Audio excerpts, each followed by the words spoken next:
ñuy remercier mobilisation bi parce que lii daf leen di wan ni Université Thiès dafa feebar bu yàgg boobu ba léegi te doxul te wérul waxoon naa ko bële passé ni leen dafa nekk liir boo xam ne dafa judd rek ñu dagg tànk yi kon balay dox dina yàgg ñi ngi gërëm étudiants yi di leen sant di remercier les pairs muy le personnel enseignant et recherche di remercier les PATS muy le personnel administratif technique et service suñu daje bi tey nag waxoon nañu talaata bële passé ni une semaine la ñu may état bi pour mu wan ñu lu ñu mën a dégg mu wax ñu ko wala mu wan ñu lu ñu mën a gis boobaak léegi nag si tey gisuñu dara gisuñu dara mënoo jël ay doomu aadama sànni leen ci àll bi li gën a yomb lañ leen laaj mooy nañu am fu ñu jàngee nañu am fu ñu dëkk na administration bi am ay bureau ñu mën a toog liggéey étudiants yi jàng dama doon dugal rek pour introduire pour wax leen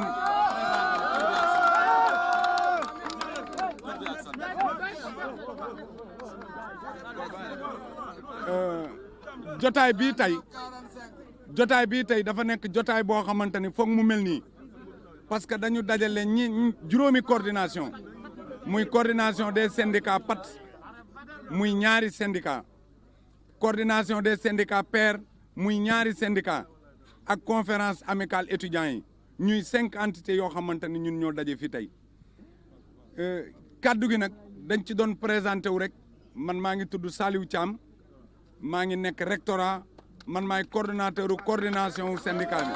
salaamaaleykum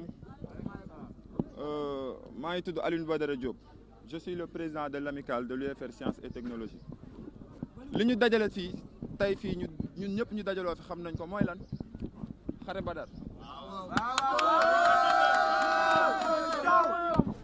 xare Badar moo ñu fi dajale boo leen ko weddee dinañ ñu rendi ñu dee waaye du tax ñu bàyyi UT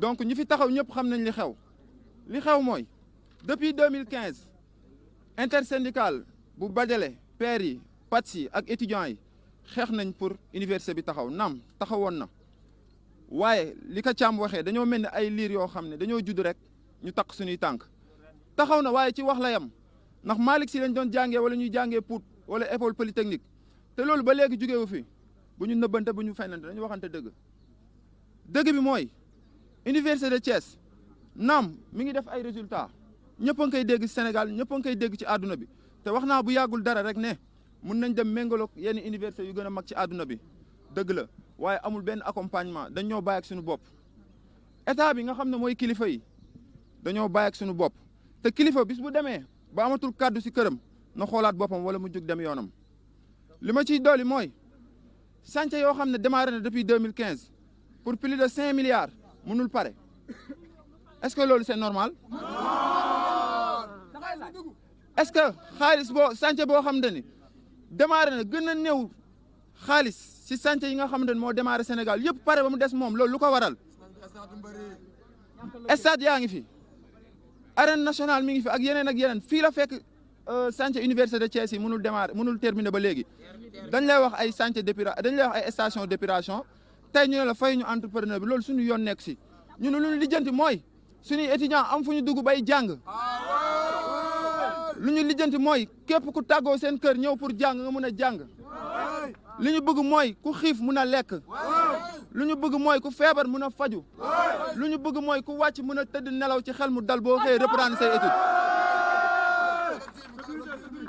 camarade sunu miir bi nga xamante ni moom la ñu xàmmee université xanaa kër sax dina am clôture am buntu amu ko comme yarax comme caaxu mbaal ma ne la boobu ba léegi ba ñu ibbee université ba léegi fu nekk la waay di duggee université bi maanaam université bi moom mun nga moom ñëpp a écouté si vale université bi maanaam ñëpp a koy fréquenté ku nekk mun na kaa duggee ci kanam mun na ko duggee ci ginnaaw mun na ko duggee gauche mun na ko duggee droite waaw loolu nga foog ne mun na ànd ak sécurité loolu munul ànd ak kaaraange beneen bu ñu ciy teg mooy si l'État ne fait pas quelque chose d'ici peu de temps nous allons récupérer les salles de classe personnellement et on va les affecter aux étudiants daw ñu si dara ba fu mu yem neex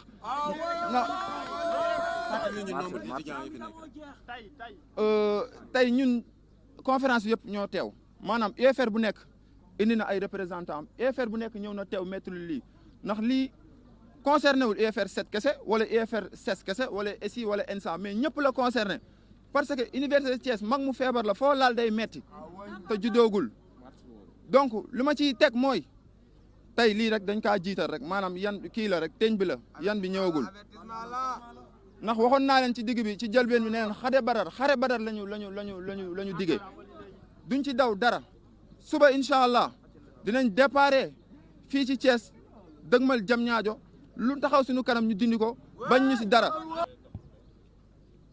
Bonjour tout le monde. Je me nomme Khalifa Ababacar Sy Traoré, président de l'amicale des étudiants de l'UFR 16 et membre de la conférence des présidents d'amicale de l'université Iba Der Thiam de Thiès. Nous sommes là aujourd'hui encore, malheureusement, pour déplorer la situation de l'université Iba Der Thiam de Thiès. L'intersyndicale des pères, des PATS et des étudiants se retrouve aujourd'hui devant le rectorat pour faire un grand pas en avant en continuant la lutte qu'elle avait commencée depuis la semaine passée.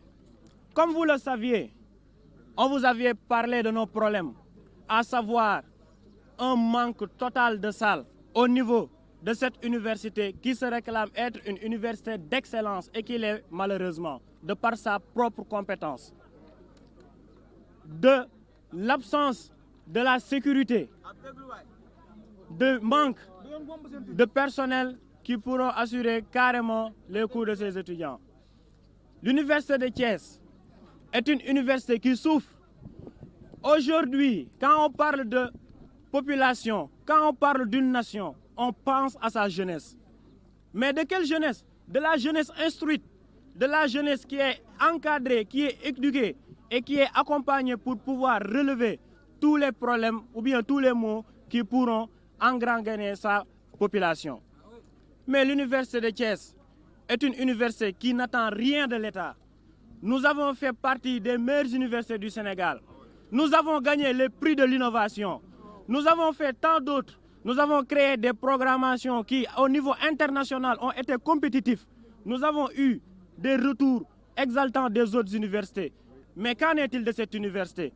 Si vous passez devant cette université, vous ne le reconnaîtrez pas parce qu'il n'y a pas de mur de clôture qui vous témoigne qu'on a une université. Si vous venez au niveau de cette université, vous ne trouverez pas des salles de classe qui ont des capacités pour contenir des élèves de lycée, je parle, des élèves de lycée, pas des étudiants. Et ça, c'est anormal. Une université dans laquelle il n'y a pas plus de 20 classes et où il y a plus de 2000 étudiants. Une université qui n'a que 2 pavillons contenant plus de 1200 bacheliers qui doivent y loger. Ce n'est pas normal. Une université qui n'a pas de mur de clôture où l'insécurité règne jusqu'à aller à provoquer la destruction de certains bâtiments, la tuerie de certains étudiants et même allant à pousser ces étudiants à abandonner leurs études et à aller faire autre chose. C'est déplorant. C'est déplorant. Alors qu'en ce moment, l'État du Sénégal investit tout son budget dans des choses qui sont futiles. Mais où est le terre? Mais où sont les arénas, etc. Mais qu'en est-il de ce templier du savoir? Ce creuset qui devrait former des personnes nobles, dignes et respectées. On est fatigué. On est fatigué. L'université de Thiès réclame ce qui lui vient de droit, c'est-à-dire ses classes, ses chantiers et tout ce qui va lui permettre de terminer ses années académiques dans le bon sens. Président Traoré, l'ultimatum d'une semaine a expiré depuis hier. Vous passez à une vitesse suivante. Quelle est la prochaine étape? Je pense que ceci est une vitesse supérieure. On avertit, dès demain, Inch'Allah, les collègues ont parlé de Hare Badar. On n'a pas peur. On longera cette route et on ira jusqu'à Diamniadio au ministère pour interpeller qui de droit avec ce problème. Tous, on est mobilisés, comme on l'avait dit, et on est sans plus autant mobilisés pour la bonne cause et l'obtention de tout ce qui nous revient de droit. C'est-à-dire avoir une université avec des sites regroupés, avoir une université avec des classes normales, avoir une université avec des effectifs, avec ses capacités explicitées. Et cela, nous ne reculerons devant rien, ni devant les forces de l'ordre, ni devant quelles que soient les réprimandes qu'on recevra des autorités ou des autres personnes qui nous reviennent. Est-ce que la tutelle a réagi entre le 13 et aujourd'hui? Pour vous dire que la tutelle n'a pas réagi, il y en a des UFR qui ont commencé à fuir leurs responsabilités. Il y a des UFR qui ont fermé leurs portes. Ce qui est anormal. Est-ce que l'administration devrait fermer ses portes pour pouvoir laisser ses étudiants dans cette cacophonie? Des étudiants qui n'ont pas de salle. L'administration et l'État qui devraient se présenter pour trouver des solutions. Mais au lieu de cela, ils ferment leurs portes et disent on ferme les cours jusqu'à nouvel ordre. Ce n'est pas normal. On n'a vu personne en gros. Ni recteur, ni rectorat, ni personne, ni le ministre, ni autorité. On n'a rien vu et cela va engendrer toutes les choses que vous verrez découler de cette réunion, de cette rassemblée de ces étudiants. Ces étudiants, ils sont fatigués. On est plus que jamais déterminés et on ne reculera devant rien, comme on le dit.